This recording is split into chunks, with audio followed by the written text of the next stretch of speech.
SAT 매스 800 도대체 왜 안 나오는 걸까요? 오늘 그거를 저와 함께 한번 알아보겠습니다.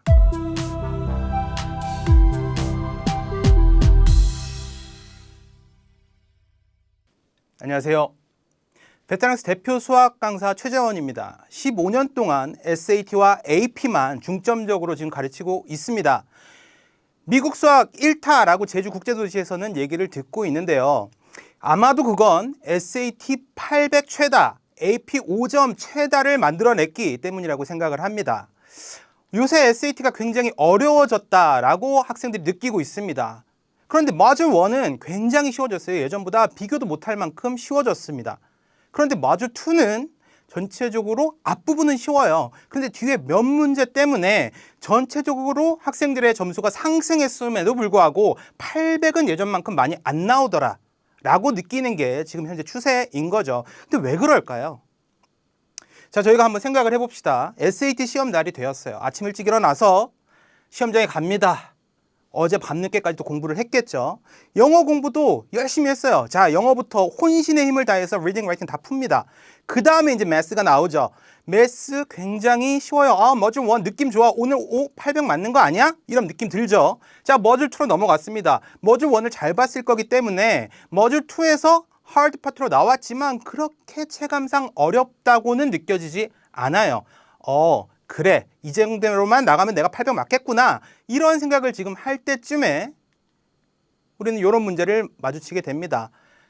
겉보기에 일반적인 문제랑 큰 다름이 없어요.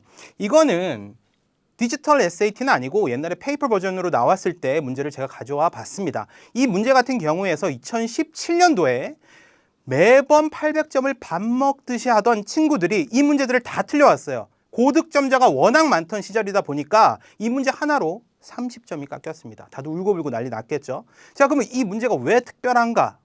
과연 특별한 점이 있었는가? 이 문제를 보면 우리가 알다시피 일반적인 이퀘이션을 푸는 방법과 같습니다. 자, 이렇게 풀었죠. 아름답게 그리 어렵지 않게 네거티브 1과 2가 정답으로 나왔죠. 그리고 이쪽을 봤더니 answer choice에 이렇게 있었어요. 그래서 우리가 마음을 놓고, 학생들이 많이 하는 실수가 뭡니까? 왜 객관식에서 정답률이 더 떨어지죠? 나의 계산 과정 중에 answer choice의 숫자와 같은 숫자가 있다면 우리는 거의 확신을 가지고 정답으로 고릅니다. 맞네, 역시 나야, 이거 정답 나왔어, 이렇게 하게 되는 거죠. 하지만 정답이 아니었습니다. 왜일까요? 이제 생각을 해보면 맞다, 라디컬 펑션은 도메인하고 레인지에 제한이 있으니까 이걸 생각했어야 되는데 이걸 생각 못했네, 그겁니다. 근데 제가 지금 하고 싶은 말은 이 도메인하고 레인지를 알라는 얘기가 아니에요. 지금 이렇게 하고 보면 알아, 다 알 수 있죠. 굉장히 쉬운 문제입니다. 그런데도 왜 틀렸을까요? 첫 번째, 이걸 아는 것 자체가 중요한 게 아니라 처음에 문제를 봤을 당시에 왜 얘와 연결하지 못했냐는 거죠. 그리고 더 큰 문제는 대부분의 학생들이 이런 문제를 보면서 풀이를 봤어요. 맞네, 나 이거 아는 건데 엄마 나 실수야, 다음엔 맞을 것 같아, 이렇게 생각을 하죠. 실수라고. 그리고 별거 아닌 걸로 치부를 합니다. 그게 더 큰 문제예요. 왜냐하면 SAT는 이런 수학적 지식을 측정하는 시험이 아닙니다. 수학은 적어도 그래요. 뭐냐 하면 이런 수학적 지식은 최소한의 도구로 사용을 하되 이런 함정들이 숨어있는 문제에서 그 함정에 걸리지 않고 정확한 정보를 찾아내는가, 그럴 수 있는가를 측정하는 시험이에요. 그러니까 우리가 그 함정을 미리 파악할 수 있어야 된다는 겁니다. 그게 실수가 아니에요. 아시겠죠? 자, 예전에 이 2017년도에 이런 일이 있고 난 후에 저는 매해 학생들에게 이 문제를 줍니다. 어떤 A그룹의 반들은 이 문제를 다른 평범한 문제들 사이에 섞어서 아무 말도 안 하고 줘요.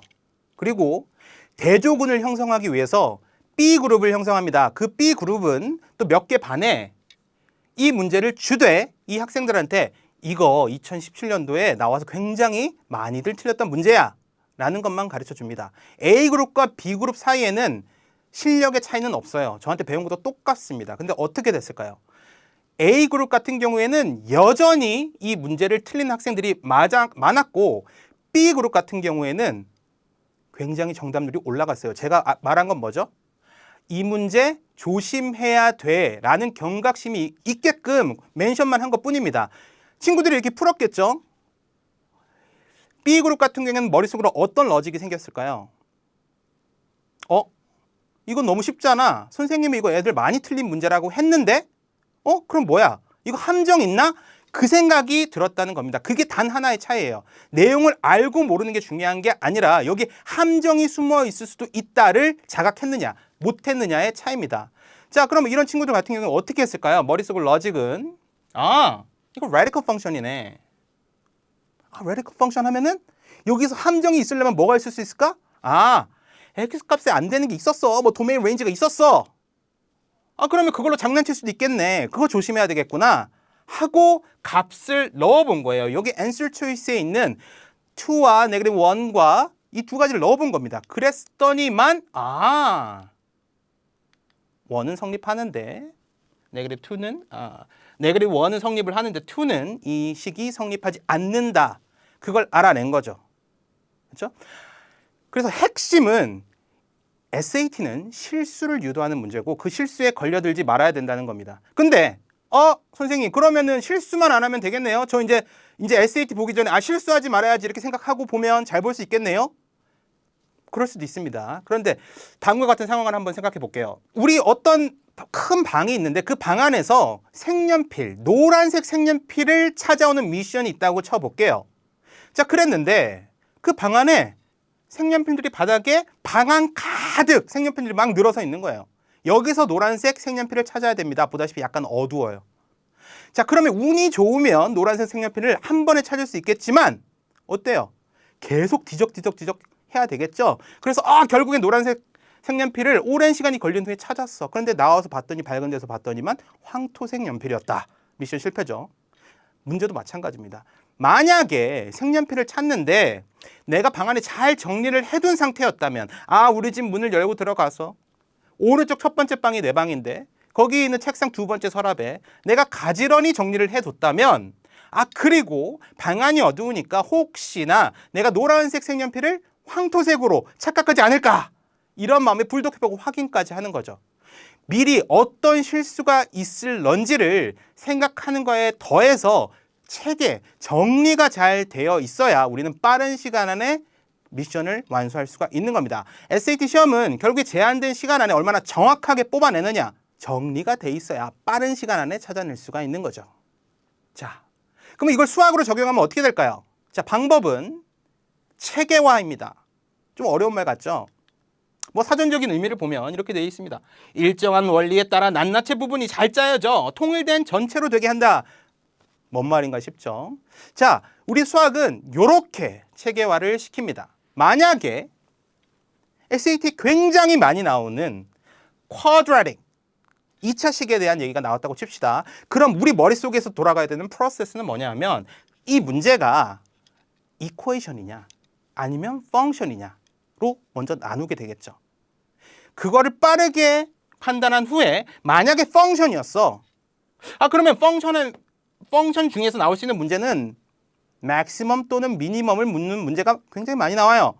자, greatest value 아니면 least value, maximum, minimum 이런 게 quadratic function에서 나오면 무조건 뭡니까? 우리의 머릿속은 바로 다음 러직으로 넘어갑니다. vertex를 찾는 거죠. 자, vertex를 찾는 법엔 또 두 가지가 있어요. completing the square를 할 수가 있고요. coefficient를 이용해서도 그 vertex의 x coordinate를 구할 수 있죠. 자, 그러면 completing the square를 우리가 했을 경우에 무슨 일이 또 우리가 실수할 수 있는 포인트인가를 우리는 미리 알 수 있어야 됩니다. vertex를 찾으라고 하고 highest point itself를 찾으라고 하면 우리는 y값을 구해야 하지만 언제 maximum 또는 minimum이 발생해 라고 하면 그때는 우리는 x값을 얘기해 줘야 되는 거예요. 이걸 바꿔서 굉장히 말을 많이 합니다. 이 포인트를 우리가 문제를 읽기 전에 미리 생각하고 있어야 돼요. 자, 만약에 coefficient를 이용하는 문제였어요. coefficient 같은 경우에 vertex의 x 코디네이트이 나옵니다.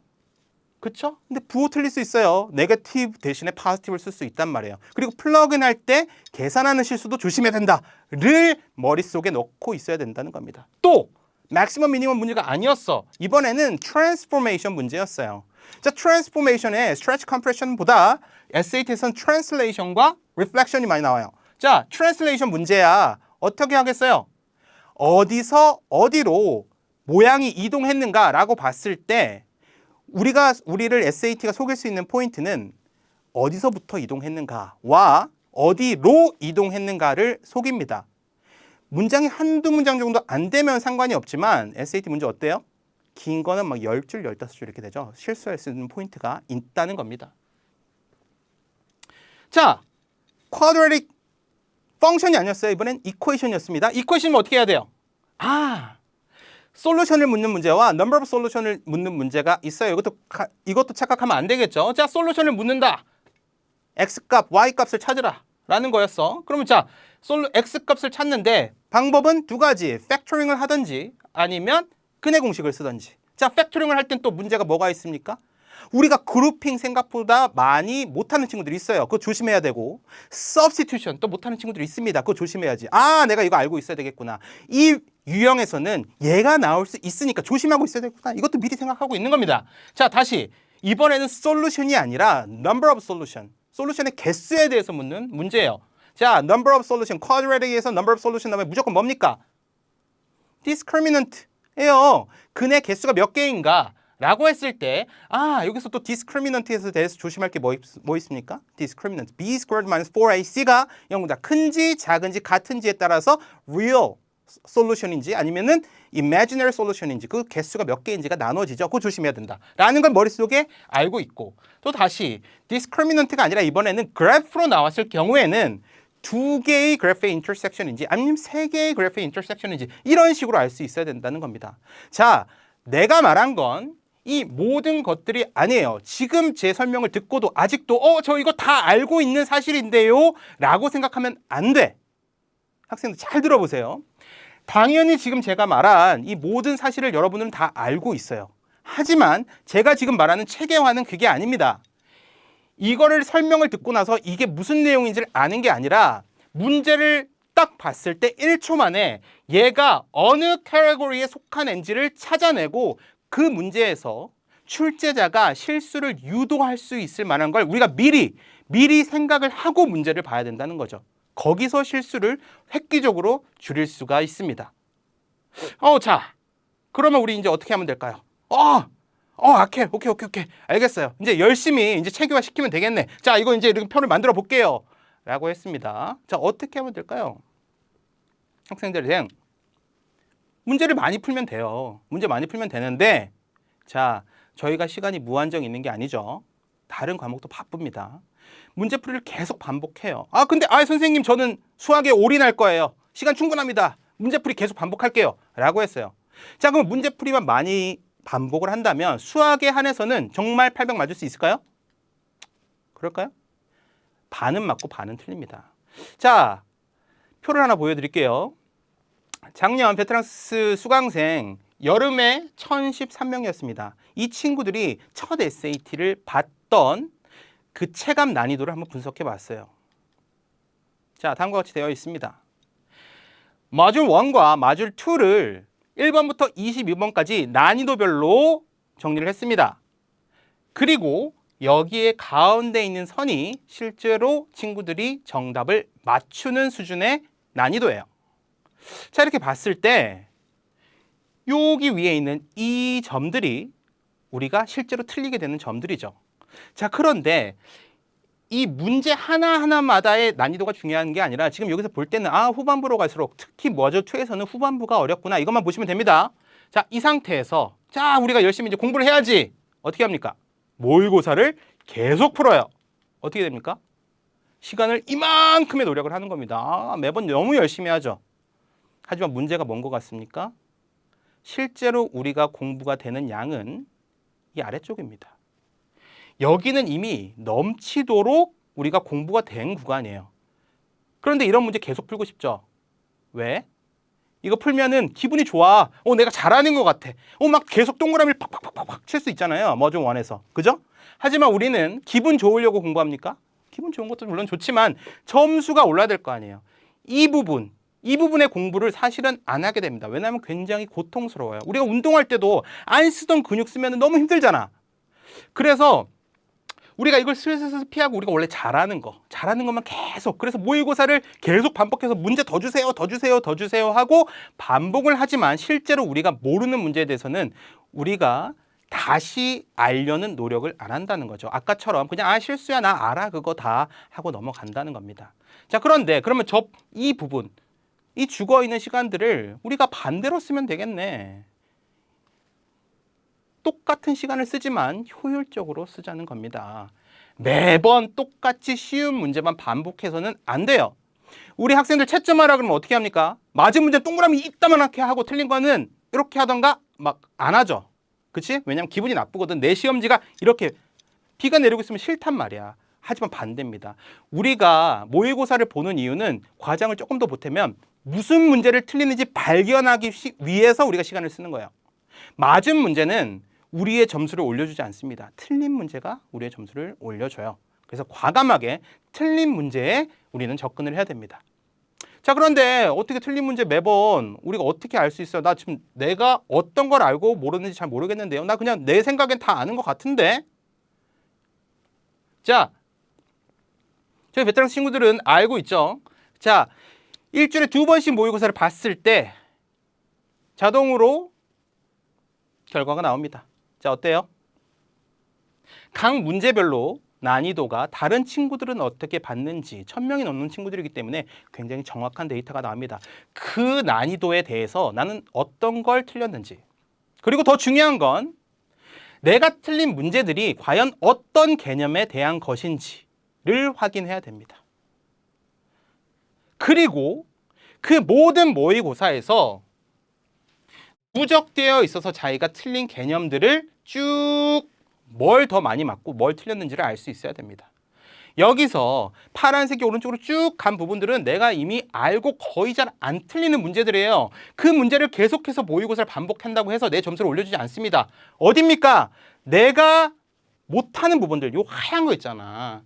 요 하얀 부분들을 채워야지 우리가 800이 되는 겁니다. 전략적으로 접근하셔야 돼요. 시간을 아껴서 이 하얀색을 파란색으로 만드는 게 우리 공부의 과정이고, 이게 진짜 공부예요. 아시겠죠? 계속해서 집에 앉아가지고 책상 앞에 온전히 그 시간을 다 쓴다고 해서, 열심을 다한다고 해서 점수가 올라가지 않습니다.